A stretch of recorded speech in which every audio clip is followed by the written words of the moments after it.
whatever happens to be the case. The same thing applies for the community, because now you can define what the project is, but also who had made it happen. So now you understand how your search changes. When you're looking for something, you're not only finding the document, but also you find the project, the services, and the individual that are part of that universe and that made that happen. And one very important thing, we spend $1 million, as many other agencies do, on consultants' fees. And very often the product of the consultant lives with the person's laptop, and we lose kind of that investment somehow. It remains local, but we cannot really get to it because we don't have, again, a container for that. Here is also a way to add that information and the product of that investment, so to speak, into the contextual space of that particular activity. And also because you can have some degree of tagging, you can also look at a more narrow and focused picture on projects like that. So this is not now all project in elections, but only the projects that have been fostering the democratization in a country or something to that extent. So we've seen two sides now. One is the services, and in services, again, each page will reflect that particular community. Biodiversity will have different people with obviously different documents and different community discussions in it. So you have a blog-like contextualized page for each thematic area, for each project. We're also looking at other systems that are complementary to that, like wikis, for instance, for ongoing collaborative efforts on documentation, etc. But these are, but really, the whole system is based on blogs to which you can post and to which you can add information and also reflect the dialogue in the community. Let me touch on for a second on access, because this is the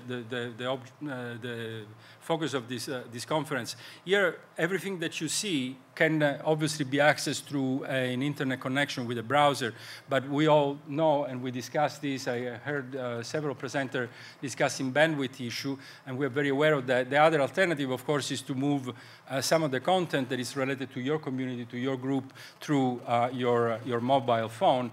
In some regions, in fact, the infrastructure that is attached to mobile is much more advanced than the one that is related to internet, and we know that, and this can be done in two ways. If you have the possibility of actually seeing the website on your phone, fine, or through texting for a short portion of what your community's messages are, and the possibility to input that way. So here we have, or email, of course, if that is what you decide to do. So let's move to the last part, which is the actual communities and the individual. Basically, what we're doing here is a classic 2.0 type of solution in terms of defining profiles of individual. This for us is very important because today the definition of individuals, and here you can extend this again to consultant, expert, and others, is quite relevant. We extract some of the information from our system of record. We have an HR system, so we know who I am in this particular case. You know, I am somebody in the universe of UNDP. We have about 8,000 staff in our primary matrix, and then about 40,000 staff in some project in a different container, which is the project-based, different contractual modality. So it's a fairly large universe. It's about 50,000 people within the organization, but we can extract some of the information from it. Here you have the certification, the courses I've taken. You have my postings, so you can also, from the HR viewpoint, you can go to my profile and see what my contribution to my communities have been, and they are now contextualized to me as an individual. We see now they can be contextualized to the service, to the project, and now to the actual stuff. My products, what is that I have written, what are my offerings basically to the organization. As a staff member, I can either subscribe to an existing community, the institutional side of things, or I can, which is done in, there are a number of systems that use the very easy formula of basically clicking on the communities that you want to subscribe to. And there, of course, is also your obligation as a member to contribute to it. You can still be an observer and go to the community and see what the dialogue is without subscribing, but if you do subscribe, you're expected to contribute to it. Normal mechanism for that is that after a while you have not contributed anything, you get a nice email that says, well, if you don't want to contribute, then you'll become just an observer, and you can still see the content that way. We're looking at also multilingual support. A number of our communities do not use English as their primary communication language, and especially obviously the regional ones.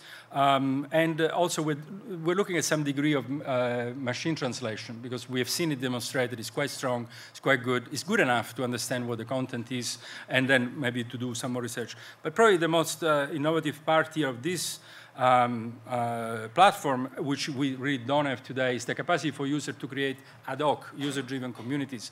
Here is now not the dialogue of the community of 1,000 people, but the dialogue of the community of 10 people or 15, and they are geographically dispersed, but they just have a common intent. So it's not electoral system and policies, but it's electoral logistics. Is how do I buy ballot boxes, or who has experience of what kind of procurement needs to be done to prepare for an election. In defining an ad hoc communities of practice, there are three elements that apply. The first one is the community is private or public, if it's visible or not. The second one, if it's moderated or unmoderated. And the third one, if it's internal, for the use of the organization, or external, open to others from outside the organization itself. That we have example of both, of all different combinations of those three parameters. But when you do create a community, then the way it will appear is as it could appear as a subset of a community that already exists. So it's anchored and nested in that community. In this particular case, there is no moderator because it's unmoderated, and there are just a few people that are participating, and the community activities, whatever the dialogue across that organization is. So my profile defines my interest, and this is public. This is available to the organization. This is where I put, and this is a major incentive. And we discussed with some of our vendors, and say, for instance, IBM has completely discontinued incentives to participate. It's a major issue because we always ask what is the incentive to actually put anything in there. Well, their logic is we don't give you anything special, but this is the way that you will be seen. This is how you will be picked for the next project. If your profile is empty and there is no picture and you haven't contributed anything, well, if it's not there, you haven't done it. And so the incentive is that now this becomes your principal mechanism to promote yourself within the organization, and also to find what you need because of the contributions of others. And then there is your personal space, which is where you invite your own virtual group, where you have your activities. This is much like your own space in any of the 2.0 system that I'm sure you're very familiar with. Let me conclude by saying that we're looking for a different type of search mechanism without the system. Of course, now that we can tag things, and tagging is a very selfish thing. You tag because you have a need. You want to find that thing you already found. You're not. You're transforming the taxonomy, which is basically a committee that sits there and says that these are the important things to the organization, to what goes under the name of Foxonomy, which is your interest in finding that specific piece of content. Now, the power, much like in 2.0 in general, is distributed across a very large number of people who are basically improving the system as they go along. So in researching things, what we say is that we want to get basically the three people, the three projects, and the three documents that I really need to know before I actually move and contact anyone. These are called non-disruptive searches, in which they take me as close as possible to those who know what I need to know, without actually having a million email exchanges and getting everybody's time to answer me, until I'm quite satisfied that the results I come up with are what I need to know, and that I have got very close and very much in touch with the people that eventually I will discuss my needs and can give me an answer. So I'm going to stop right here. This is, again, a very quick way to go through it, but I promised 14 minutes, and I think I'm in that ballpark.